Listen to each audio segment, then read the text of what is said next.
هاي، عاملين ايه؟ يا رب دايما بخير وبسعادة. النهاردة جايبالكوا احلى والذ واخف واسرع طريقة كوكيز هتعملوها فعلا زي ما بيقولوا كده في 3-4 دقايق. خطيرة ولذيذة وصحية، وكمان كلها حاجات مفيدة، معمولة من غير ولا نقطة دقيق أبيض، وكمان سهلة وهتديكي نتيجة ناجحة جدا زي ما انت شايفة، وأفضل من بتاعة الأفران، وهتبقى جميلة. عجينتها سهلة جدا وخطواتها بسيطة جدا، مش هتاخد معاكي وقت، وأكيد ناجحة معاكي. يعني انت بس جربيها هتلاقيها فعلا ناجحة معاكي جدا جدا من أول مرة. مش محتاج تكوني متخصصة قوي في المخبوزات عشان تعرفي تعمليها، لأن هي فعلا سهلة جدا وبتديكي نتائج سهلة وناجحة بسرعة جدا، ومكوناتها موجودة في كل بيت. أول حاجة هنا معايا حوالي كوبايتين من الدقيق بتاع القمح الكامل، وهنا معايا معلقة سمنة على زبدة كبيرة حلوة، معلقة محترمة. هدوب كده المكونات، الزبدة مع الكوبايتين دي بتوع القمح الكامل. طبعا احنا عارفين هو صحي قد ايه، هنا ابني كان بيساعدني.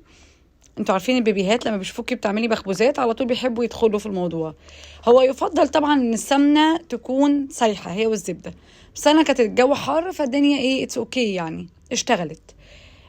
حطيت بيضاية، حطيت طبعا شوية فانيليا عشان ريحتها وعشان الزفارة، بس مش هتلمحي اصلا ريحة البيض في الوصفة خالص.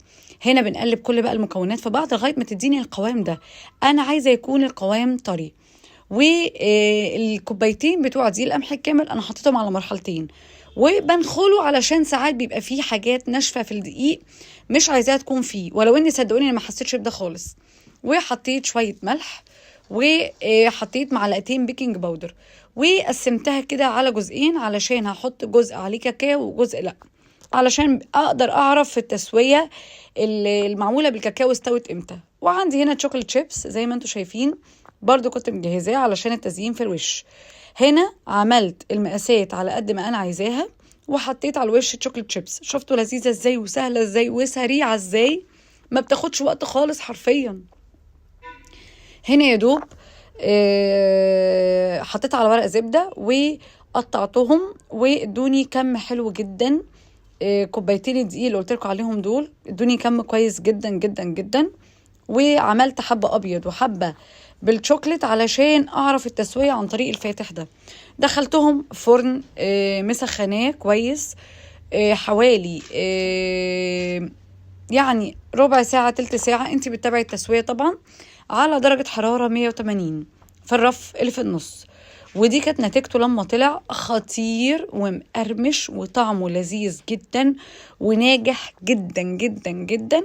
بجد هيبهرك نتيجته من اول مره، واوفر من مليون مره من الافران. وكمان انت عاملاه بدقيق قمح كامل، يعني صحي ومش يعتبر مخبوزات بقى ودقيق ابيض وهنتعب القولون وهنتعب ولادنا بكميه الجلوتين اللي مدخلها لهم.